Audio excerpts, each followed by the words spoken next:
Yeah.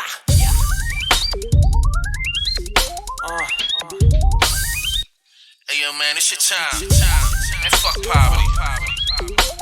Get this money, man. Fuck you gotta do, you know what I'm saying? What's up, everybody? Welcome to the Phil and Leroy the Judgmental Podcast. I'm Leroy, and since it just be by myself, let's get into it.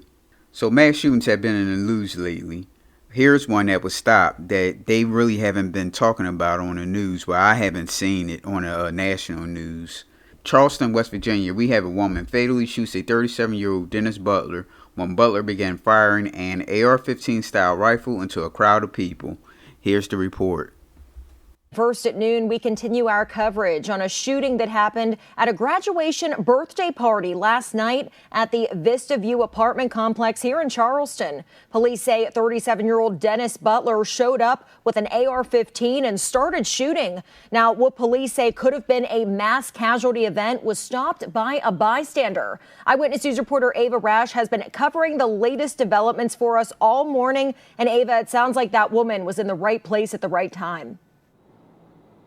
Lauren, you are exactly right. Police say that she was legally carrying a concealed pistol. She shot Butler multiple times, stopping him from shooting dozens of people, including children. Now, whenever I spoke to police this morning, they told me that he was approached early on in the night for speeding throughout that area near the party.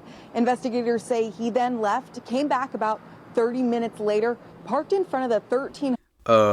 Don't forget, ladies and gentlemen, that this guy's 37 years old and he's doing this shit.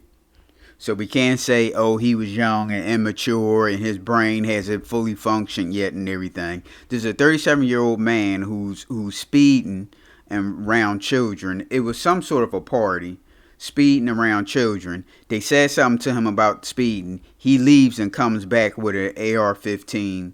They call it, the report said it was an AR-15, but here it said it was an AR-15 style. I still don't know what an AR-15 style is. It's either an AR-15 or not. But let's continue. 100 complex, got into the back seat of his car where that AR-15 was and began firing into the crowd. That woman took action, shot and killed Butler. Now, Lieutenant Tony Hazlett says no one was injured and that this woman did the right thing. This lady was carrying a lawful firearm, okay? A law-abiding citizen who stopped the threat of probably 20 to 30 people getting killed. She engaged the threat and stopped it. She didn't run from the threat, she engaged it, preventing a mass casualty here in Charleston. Now, this is a picture from 2018 of Butler from a previous arrest. Police say Did they have to say that he was already arrested before? Only some idiot criminal would do some shit like that.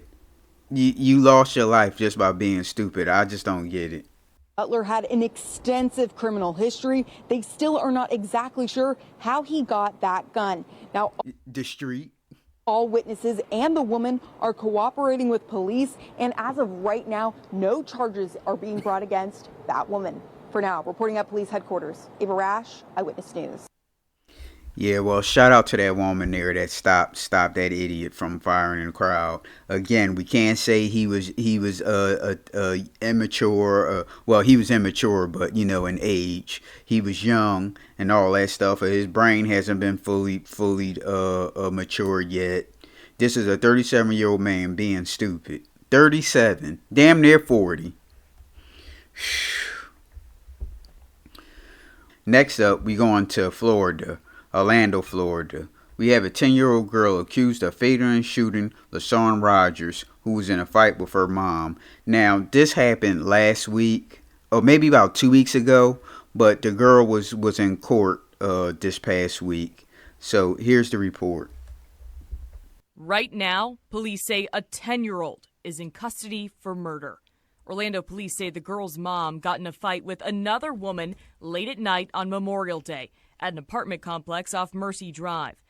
Police said the girl's mom, Lucretia Isaac, punched LaShawn Rogers, who hit back. Isaac reportedly threw her daughter a bag with a gun inside. According to the police. Oh, speaking about this report, there's a picture on WorldStar of the little girl actually holding the gun with her mom behind her. So if they have a picture, I'm assuming it's a screen grab, which means all this stuff was on video. I don't know, is it the apartment complex? It probably was the apartment complex video, or was someone recording it. I'm pretty sure if they was outside fighting, somebody was definitely recording it, because that's what we do now. So here we go. Police, the 10-year-old girl fired 2 shots, killing Rogers. We spoke with a relative of the woman who died, who didn't want us to show her face. It couldn't have been self-defense. Your child should have been in the house at this time of night, or even Agreed. while you dealing with anything. Still holding the Agreed, her ass should have been in the house. It definitely wasn't self-defense, because you could just, y'all could have just went in the house. gun. The girl reportedly said she shouldn't have hit my mama. Tuesday, police arrested Your mom shouldn't have been outside fighting. the elementary student and charged her with second-degree murder. State Attorney Monique Worrell's office reacted just a few hours later, said no charging decisions were made yet. Quote, "We anticipate that whatever charges we eventually file, if any, will ensure she receives the interventions necessary to address her behavior, help her change and grow, and ensure the public's safety going forward." As a candidate for office, Worrell spoke in a WESH 2 Commitment 2020 debate. I believe that the minimum age of arrest should be 14, and I believe very much and very strongly that there is a school-to-prison pipeline. Tuesday, her office said they will consider the girl's age. Here's how candidate Worrell looked at very young arrest in 2020. Arrest, prison, jail, those are traumatic. The charges they want to charge the daughter, they should charge the mom with either those charges or the same charges. Experiences that significantly scar our children for the future. This is kind of hard, because what do you do in that situation? I don't know. That's a tough one. The 10-year-old, you have to charge her with something, but that second degree is a little bit too harsh. I don't know. The mom should get that charge. Yeah, so I don't know what to call that one. So here we have our Street Entrepreneur series. Street Entrepreneur, get your money. Don't stop. Get it. Everybody hating on you. Do your thing. Now, a couple of episodes back, we talked about Triquera Lachelle Ford, a medical assistant, attempted to bring drugs and cigarette in a Fulton County jail. Now we have Coretta County, Georgia nurse Seneca Roberts facing felony charges for allegedly being caught on camera sneaking drugs into the county's jail. So both from Georgia, I think Tranquilla chickened out. She was going to do it, but she thought better, and that's when she went on a run. But here we have this nurse who actually did it. Here's the report. Fox 5 News has new video now from inside the Coweta County Jail, where a nurse has been arrested for sneaking drugs into the facility. The nurse faces felony drug charges, and as Fox 5's Doug Evans reports, investigators say more arrests are possible. Deputies say keeping drugs and other contraband out of any jail facility is a full-time job and a top priority that protects everyone inside. They say a nurse who's supposed to be there to improve the health of the inmates is accused of dealing drugs and even smuggling them into the jail. Here's that. So she was dealing drugs and smuggling into the jail. God damn. Video obtained by Fox 5 News of what caused the arrest of a jail nurse in a shakedown at the Coweta County Jail at the end of May. The nurse, Seneca Roberts, in the scrubs with a jail inmate at the counter. The move is so subtle, the sheriff's office said, but it stood out to trained eyes, investigators who say they were tipped to trouble. The inmate allegedly reaches into Roberts' pocket and retrieves something and then... Oh, that was so smooth. Drops it down into the front of his jail jumpsuit. Deputies say they searched the inmate cell and found the drugs that Roberts allegedly smuggled into the jail. So we can't tolerate anything like that. I mean, it's illegal on the outside. It's certainly illegal on the inside. You know, there's just zero tolerance for any of that. Anything that crosses the guard line is going to be a felony. The sheriff's office says Roberts was a licensed practical nurse that worked in the jail for 3 years. They say they have charged her with possession of marijuana with intent to distribute and crossing the... Now, how much does LPNs make? I know they make good money. Now, how much they LPNs make that work for the state? Now, being a nurse in a jail, is that a contractor type of situation, or are you working for the state? I don't know, but whatever. She went to school and sacrificed herself to be a nurse, studying all that type of shit, and here she go messed up her career, her life by smuggling drugs into jail. I hope it was worth it. Guard line with contraband. Deputies say a search of that inmate's jail pod turned up marijuana, meth, fentanyl, as well as other contraband. For now, Roberts is facing charges only related to the marijuana. The sheriff's office says that Roberts could face additional charges, and they expect more arrests as this investigation continues. In Coweta County, Doug Evans, Fox 5 News. Yeah, well, good luck to you, ma'am, because you going to be, maybe you could deal drugs inside of jail. Somebody can smuggle in drugs for you, so you already got drug dealing experience, so shit. So with our sports, I want to give a shout out to C.J. Stroud, a quarterback for Ohio State. He gets a $200,000 Mercedes G-Wagon and an NIL deal. Here's Pat McAfee, known for being a pro wrestler, the host of WWE SmackDown on Fridays. He's a podcaster. I don't know if you want to call it a podcaster or has his own sports show. I don't know what you want to call it.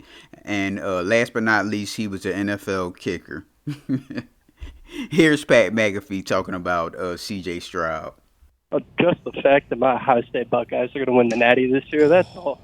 C.J. Stroud is out there in a G-Wagon driving around Columbus. He ain't going to be able to be focused enough to win a national championship, Nick. Sorry about it, pal.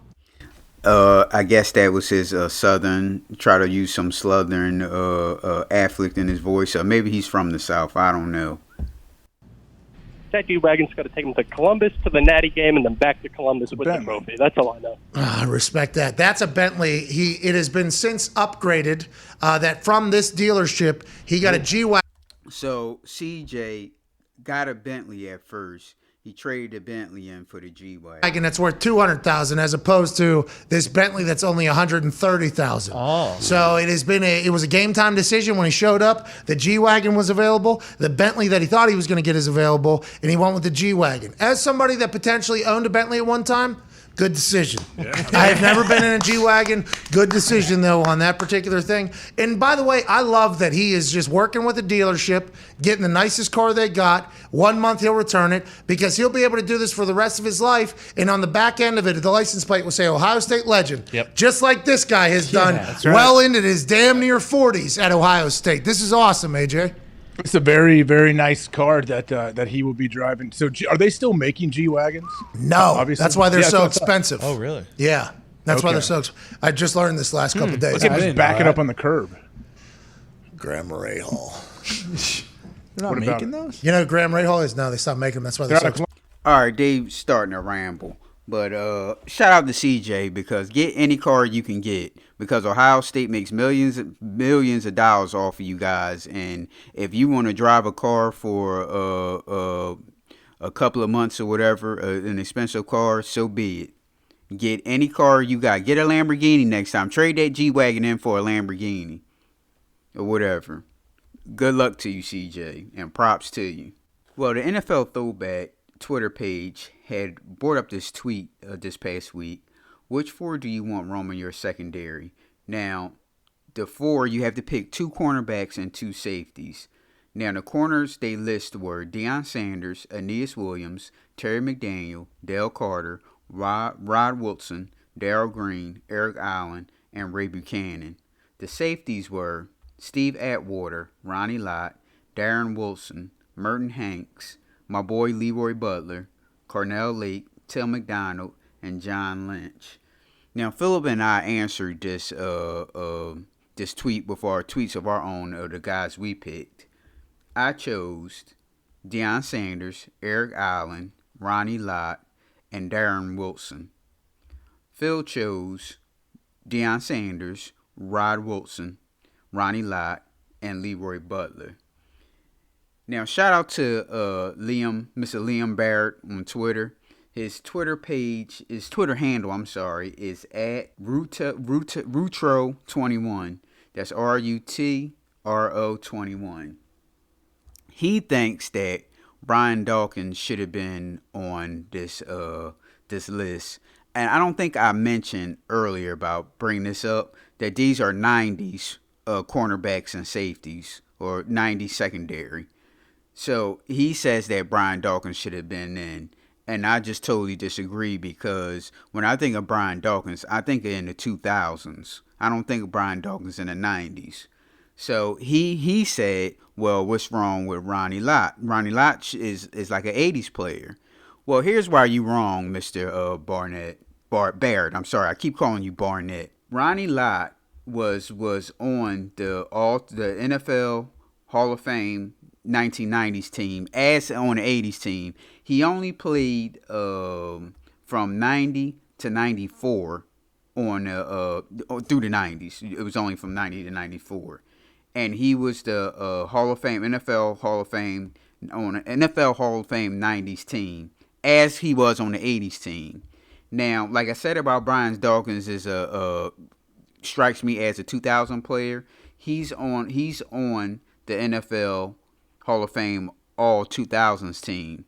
So, like I say, he shouldn't have been on this if we're talking about the 90s. And Ronnie Lott can be on it because he was on the all-time 90s Hall of Fame team. So I hope that we were going back and forth about it, and I told him that I was going to talk about this on our podcast. So I hope this answers your question. And that Brian Dawkins shouldn't be on here. And by the way, Brian Dawkins is my all-time favorite Eagle. By the way, I don't know where you're from, but if you're an Eagles fan, tell us, send us a Fly Eagles Fly or some shit. Well, I do have some movies and TV shows to discuss, but I'd rather discuss them when Philip, the next episode when Philip shows up. So thank you for taking your time out for listening to me, ladies and gentlemen. All me, all by myself. I hope I didn't make you fall asleep or whatever. You can reach us on Facebook, Twitter, and TikTok at PNL Judgmentals. Instagram at _judgmentals, or you can email us at pnljudgmentals@gmail.com. Alright, thanks a lot, ladies and gentlemen, and enjoy your day. This money, man. Fuck you gotta do, you know what I'm saying? I can tell you're mad at me just by how your face look. You can check the status on my level, not my Facebook. Comments on my photos, that's why I stay on the low. Most of y'all is associates, so I be on my dolo. Hold up, whoa, hold the phone. You think all I do is rap? I can do it on my own. That's why I produce the track. Don't wonder where my crew is at. They'll be back. Niggas see me walking on the block and look like, who is that? Who is that? People always wanna know where my friends is at, like we attached. I don't need no crew to produce the same effect. How lame is that? Niggas say that we drawlin', but really we ballin'. They mad cause they fallin'. We rottin' they successful, but it's stressful. All the change and the thing can't let go. Let me get that green and guac that money. That green and guac that money. Successful, but it's stressful. All the change and the thing can't let go. Let me get that green and guac that money. That green and guac that money. I'm hungry, but I ain't nursing the appetite. Cause all I had in life was sacrifice, and that ain't right. But what's sacrifice when niggas ain't acting right and stab you in the back for the sake of having a happy life? We all lacking, right? There's no iron team. We all practice, right? You're back against the wall. We all have to fight. You ain't have half the strife. You ain't live half the life, so don't say that we act alike. It gotta be more. It gotta be something. I'm being honest, I ain't got all these problems for nothing. I'm tired of wannabes that wanna be. I know I wanna be, but I'm gonna be successful, but stressful. All the change and the thing can't let go. Let me get that green and guac that money. That green and guac that money. Successful, but it's stressful. All the change and the thing can't let go. Let me get that that, let me get that green, that guap, that money. That green, that guap, that money. Y'all didn't have a voice, now y'all trying to talk without me. Taught them how to crawl, and they ain't trying to walk without me. Who was you without me? You gon' lose your screws without me. Now who was you without me, nigga? You ain't you without me. We walk up in the Greek, singing loads of whores. So many condoms in the pocket, it looked like a Trojan War. We gon' break the walls down all over again. Don't see how history repeats itself all over again. We walk up in the Greek, singing loads of whores. It look like the Trojan War. We gon' break the walls down all over again. Now see how history repeats itself all over again. Successful, but stressful. Let me get that, let me get that, let me get that green and guap and money.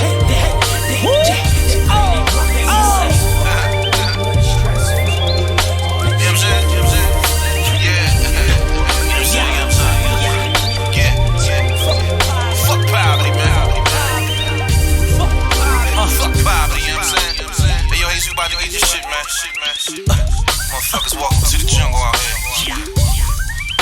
Survival of the fittest, nigga. We coming, baby. Fuck poverty.